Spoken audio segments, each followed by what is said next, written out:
New Thought Society.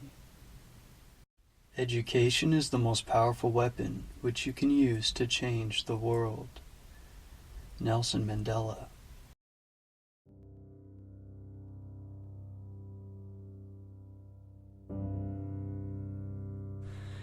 Introduction, Part 20. For many years there has been an endless discussion as to the origin of evil. Theologians have told us that God is love, and that God is omnipresent. If this be true, there is no place where God is not. Where then is evil, Satan, and hell? Let us see. God is spirit. Spirit is the creative principle of the universe. Man is made in the image and likeness of God. Man is therefore a spiritual being. The only activity which spirit possesses is the power to think. Thinking is therefore a creative process. All form is therefore the result of the thinking process. The destruction of form must also be a result of the thinking process. Fictitious representations of form are the result of the creative power of thought, as in hypnotism. Apparent representations of form are the result of the creative power of thought, as in spiritualism. Invention, organization, and constructive work of all kinds are the result of the creative power of thought, as in concentration. When the creative power of thought is manifested for the benefit of humanity, we call the result good. When the creative power of thought is manifested in a destructive or evil manner, we call the result evil. This indicates the origin of both good and evil. They are simply words which have been coined in order to indicate the nature of the result of the thinking or creative process. Thought necessarily precedes and predetermines action. Action precedes and predetermines condition. Part 20 will throw more light upon this important subject. The spirit of a thing is that thing. It is necessarily fixed, changeless, and eternal. The spirit of you is you. Without the spirit, you would be nothing. It becomes active through your recognition of it and its possibilities. You may have all the wealth in Christendom, but unless you recognize it and make use of it, it will have no value. So with your spiritual wealth, unless you recognize it and use it, it will have no value. The one and only condition of spiritual power is use or recognition. All great things come through recognition. The scepter of power is consciousness, and thought is its messenger. And this messenger is constantly molding the realities of the invisible world into the conditions and environments of your objective world. Thinking is the true business of life. Power is the result. You are at all times dealing with the magical power of thought and consciousness. What results can you expect so long as you remain oblivious to the power which has been placed within your control? So long as you do this, you limit yourself to superficial conditions and make of yourself a beast of burden for those who think, those who recognize their power, those who know that unless we are willing to think, we shall have to work, and the less we think, the more we shall have to work, and the less we shall get for our work. The secret of power is a perfect understanding of the principles, forces, methods, and combinations of mind, and a perfect understanding of our relationship to the universal mind. It is well to remember that this principle is unchangeable. If this were not so, it would not be reliable. All principles are changeless. This stability is your opportunity. You are its active attribute, the channel for its activity. The universal can act only through the individual. When you begin to perceive that the essence of the universal is within you, is you, you begin to do things. You begin to feel your power. It is the fuel which fires the imagination, which lights the torch of inspiration, which gives vitality to thought, which enables you to connect with all the invisible forces of the universe.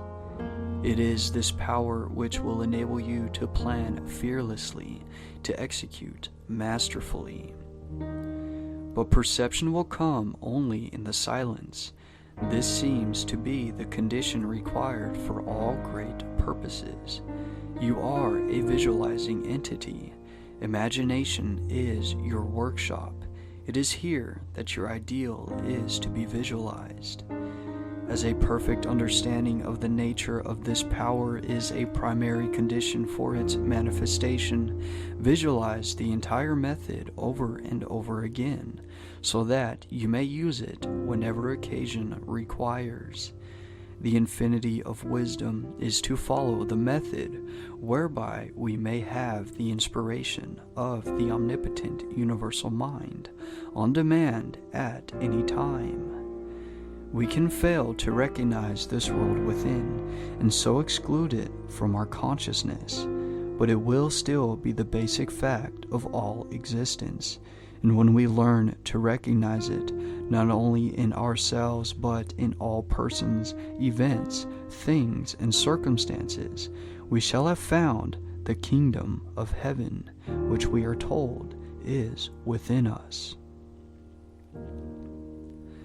Our failures are the result of the operation of exactly the same principle. The principle is unchangeable. Its operation is exact. There is no deviation. If we think lack, limitation, discord, we shall find their fruits on every hand. If we think poverty, unhappiness, or disease, the thought messengers will carry the summons as readily as any other kind of thought, and the result will be just as certain. If we fear a coming calamity, we shall be able to say with Job, quote, "The thing I feared has come upon me," end quote.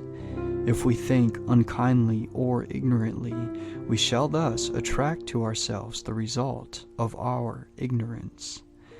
This power of thought, if understood and correctly used, is the greatest labor-saving device ever dreamed of. But if not understood or improperly used, the result will in all probability be disastrous, as we have already seen. By the help of this power, you can confidently undertake things that are seemingly impossible, because this power is the secret of all inspiration, all genius. To become inspired means to get out of the beaten path, out of the rut, because extraordinary results require extraordinary means. When we come into a recognition of the unity of all things, and that the source of all power is within, we tap the source of inspiration. Inspiration is the art of imbibing, the art of self-realization, the art of adjusting the individual mind to that of the universal mind, the art of attaching the proper mechanism to the source of all power, the art of differentiating the formless into form, the art of becoming a channel for the flow of infinite wisdom, the art of visualizing perfection, the art of realizing the omnipresence of omnipotence. An understanding and appreciation of the fact that the infinite power is omnipresent and is, therefore, in the infinitely small as well as the infinitely large will enable us to absorb its essence. A further understanding of the fact that this power is spirit and therefore indivisible will enable us to appreciate its presence at all points at the same time. An understanding of these facts, first intellectually and then emotionally, will enable us to drink deeply from this ocean of infinite power. and intellectual understanding will be of no assistance. The emotions must be brought into action. Thought without feeling is cold. The required combination is thought and feeling. Inspiration is from within. The silence is necessary. The senses must be stilled, the muscles relaxed, repose cultivated. When you have thus come into possession of a sense of poise and power, you will be ready to receive the information or inspiration or wisdom which may be necessary for the development of your purpose. Do not confuse these methods with those of the clairvoyant. They have nothing in common. Inspiration is the art of receiving and makes for all that is best in life.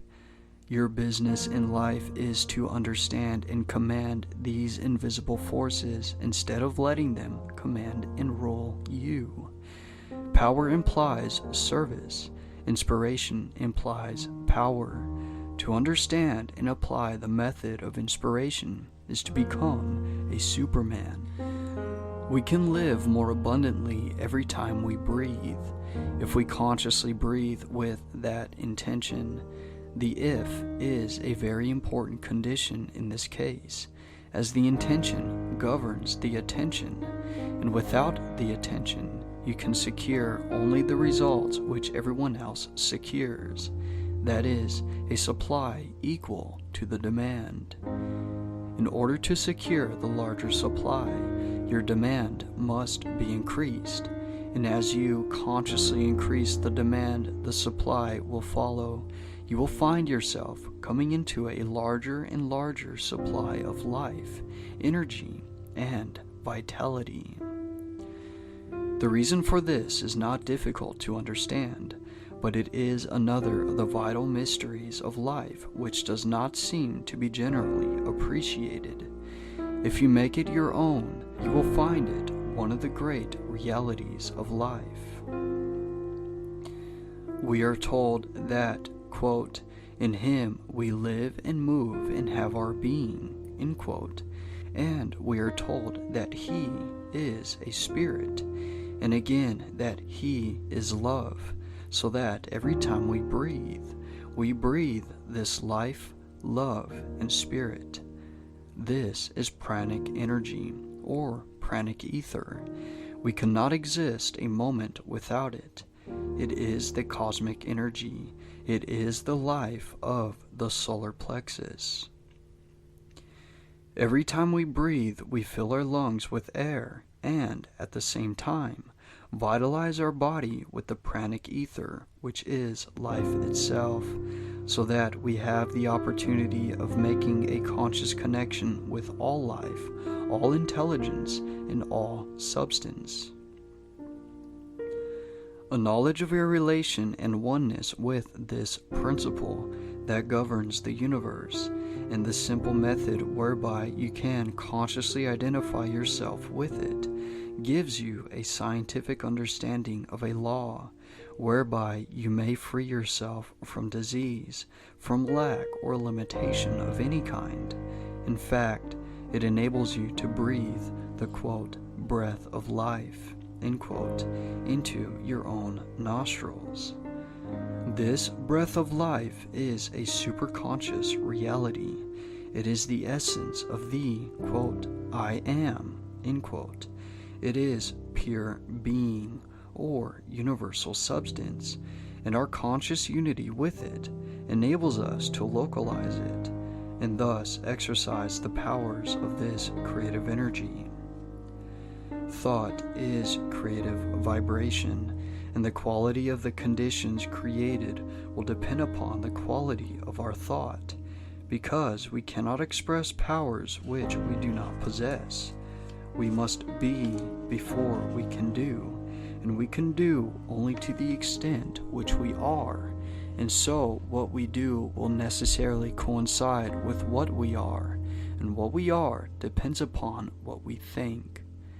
Every time you think, you start a train of causation which will create a condition in strict accordance with the quality of the thought which originated it.